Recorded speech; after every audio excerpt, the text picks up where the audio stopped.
आज आपका स्वागत है विज्ञान क्लासेस में। आज का हमारा विषय है पुष्प के भाग। पुष्प मतलब फूल। आपने फूल देखे हुए हैं। जब हम अपने चारों ओर नजर दौड़ाते हैं तो हमें सबसे ज्यादा आकर्षित करती है हमारी प्रकृति और प्रकृति में पाए जाने वाले पौधे। और पौधों में सबसे ज्यादा आकर्षित करने वाला भाग होता है पुष्प। और पुष्प सबसे ज्यादा आकर्षित क्यों करता है? क्योंकि उसकी जो पंखुड़ियाँ होती हैं बहुत ही सुंदर और रंग बिरंगी होती हैं। अगर हम एक पुष्प को बहुत ध्यान से देखें तो हमें उसके मुख्यतः 4 भाग दिखाई देते हैं। सबसे पहला भाग दिखता है पंखुड़ी, फिर बाह्यदल, फिर पुंकेसर और फिर स्त्रीकेसर। उसी तरह से एक फूल मेरे पास है, फ्लावर। अगर हम इसको ध्यान से देखेंगे तो इसमें सबसे सुंदर जो भाग दिखाई दे रहा है वो है पंखुड़ियाँ। ये पर्पल से कलर की दिखाई दे रही हैं। और अब अगर ध्यान दोगे आप तो ये पंखुड़ियाँ कैसी हैं? जुड़ी हुई हैं, मतलब संयुक्त पंखुड़ियाँ हैं। और अगर हम एक हमारे पास और फूल है, इसको देखेंगे और इसकी पंखुड़ियों को देखेंगे तो इसकी पंखुड़ियाँ अलग अलग दिखाई दे रही हैं। तो कैसी पंखुड़ियाँ हैं इसकी? अलग अलग पंखुड़ियाँ हैं। और उसके बाद दूसरा भाग हमें कौन सा दिखाई दिया? सबसे सुंदर भाग मैंने आपको बताया, पंखुड़ियाँ हैं जो हमें एकदम पौधे की तरफ आकर्षित करती हैं। दूसरा भाग है हमारा बाह्यदल। ये नीचे हरा पोर्शन आप देख रहे हो और छोटी छोटी पत्तियों की तरह हमें दिखाई दे रहा है, जिसने पुष्प को, पंखुड़ियों को पकड़ा हुआ है। तो ये है बाह्यदल। और ये बाह्यदल यहाँ से जुड़ा हुआ है लेकिन ऊपर से अलग अलग है। तो दूसरा भाग जो है पुष्प में हमें दिखाई देता है बाह्यदल। और सुंदर दिखने के कारण क्या है फूलों को? बहुत सुंदर होते हैं, अलग अलग रंग होता है। और अलग अलग रंग किस चीज का है? पंखुड़ियों का, जिसकी वजह से ये हमारे लिए आकर्षण का कारण बनते हैं। फिर हम ध्यान से देखेंगे तो पंखुड़ियों को मैं आपको दिखाती हूँ। ये है पंखुड़ियाँ। गुड़हल का पौधा फूल है, उसकी पंखुड़ियाँ हैं मेरे पास। तो आप देख सकते हो ये पंखुड़ियाँ थी और अलग अलग हैं पंखुड़ियाँ ये, और बहुत ही सुंदर दिखाई दे रही हैं हमें। और इसकी पंखुड़ियाँ कैसी हैं? संयुक्त पंखुड़ियाँ हैं। अगर आप गुलाब का फूल देखेंगे तो उसकी पंखुड़ियाँ भी हमें कैसे दिखाई देंगी? अलग अलग दिखाई देंगी। उन्हें हम एक एक करके अलग कर सकते हैं। फिर उसका अगला भाग है बाह्यदल। ये वाला भाग जो हम देख रहे हैं, जिसको पुष्प ने पकड़ा हुआ, पुष्प को जिसने उसकी पंखुड़ियों को खासकर पकड़ा हुआ है, उसको बोलते हैं बाह्यदल। और बाह्यदल दो तरह से होते हैं, जुड़े हुए बाह्यदल और अलग अलग बाह्यदल, इनको कहते हैं बाह्यदल। तीसरा भाग जो है, जब हम इन पंखुड़ियों को निकाल देते हैं, पंखुड़ियों के अंदर वाला भाग जो है वो पुष्प के जन्नांग भाग कहलाते हैं। रिप्रोडक्शन में जो मदद करते हैं वो होते हैं। अभी आप सामने स्क्रीन में देख रहे हो कि ये भाग जो है ये मेल पार्ट या पुंकेसर या नर भाग है। और इसके ऊपर का सबसे ऊपर वाला भाग बोलते हैं परागकोश। फिर है पतंतु, और जो परागकोश है इसके अंदर रहते हैं परागकण। क्या रहते हैं? परागकण।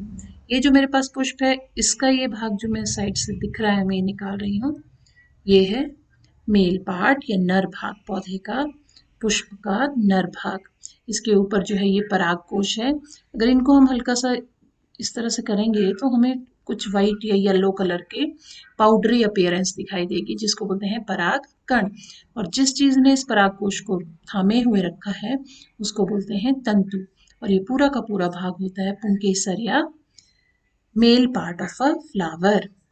इस तरह से हम इस फूल में देख रहे हैं कि बहुत से male part of a flower हैं। और आपको समझ आ रहा होगा कि मेल पार्ट या पुंकेसर का जो भाग है, सबसे ऊपर वाले भाग को कहेंगे हम परागकोश, जिसमें परागकण है। उसके नीचे वाले भाग को बोलेंगे हम तंतु।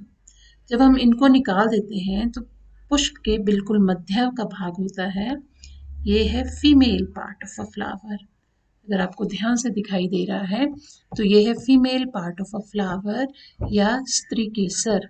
स्त्री केसर वाले भाग को हम ध्यान से देखेंगे तो सबसे ऊपर जो दिखाई दे रहा है हमें, इसको हम कहते हैं वर्तिकाग्र। क्या कहते हैं? वर्तिकाग्र।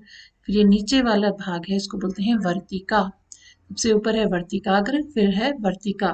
अगर हम और नीचे चले जाएं तो ये नीचे उभार है, जिसमें उभरा हुआ भाग है, इसको बोलते हैं हम अंडाशय। क्या कहते हैं? अंडाशय। और इस अंडाशय को अगर हम काटेंगे बीच में से, जैसे ये है अंडाशय, ये बाहर जो था बाह्यदल था, इसको हम निकाल देते हैं और बाह्यदल के अंदर आपको बहुत अच्छे से ये अंडाशय दिख सकता है। ये अगर इस अंडाशय को हम इस तरह से काटेंगे लॉन्गिट्यूडनल वे में, तो हमारे को अंदर इसके दिखेंगे बीजांड, बीज, छोटे छोटे बीज होते हैं।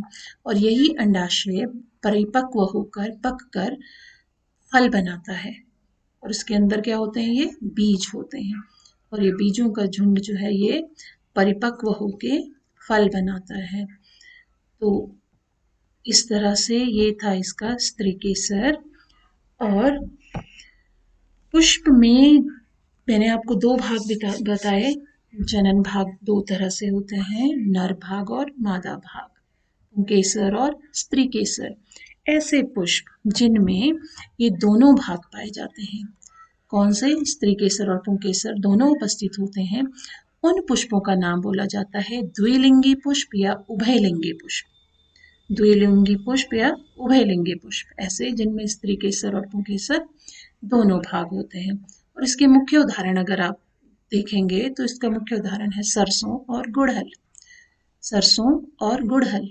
और उसके बाद ऐसे पुष्प जिसमें सिर्फ एक ही जननांग होता है उपस्थित, या तो स्त्रीकेसर या पुंकेसर, दोनों में से कोई एक ही जननांग दिखेगा, तो उसे कहते हैं एक लिंगी पुष्प।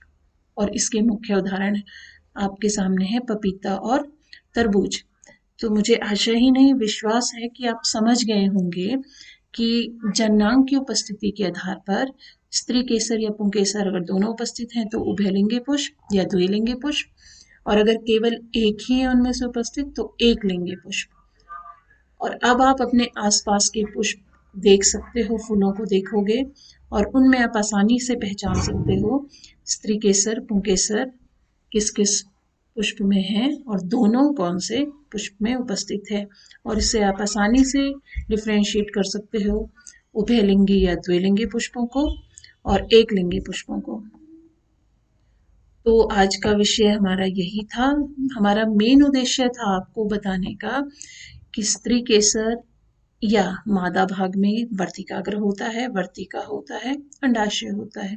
अंडाशय वाला भाग परिपक्व होके फल बनाता है। पुंकेसर या नर भाग सबसे ऊपर परागकोश है, फिर पतंतु या तंतु है। परागकोश में पराग कण पाए जाते हैं और फिर है बाह्यदल।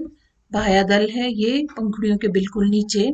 ये अगर जुड़ा है तो संयुक्त बाह्यदल, अगर अलग अलग है तो अलग अलग बाह्यदल। और उसी तरह से पंखुड़ियां भी होती हैं, जुड़ी हुई पंखुड़ियां तो संयुक्त पंखुड़ियां, अदरवाइज अलग अलग पंखुड़ियां। और इस तरह से आपको मैंने पुष्प के सभी भागों के बारे में जानकारी दे दी है। आशा ही नहीं, मुझे विश्वास है कि आप इसे अच्छे से समझ गए होंगे और आप अपने आसपास के पुष्पों और उनके भाग पहचान सकते हो, एक लिंगी द्विलिंगी पुष्पों को पहचान सकते हो। और इसी के साथ मैं यहीं पे क्लोज करती हूँ। Thank you.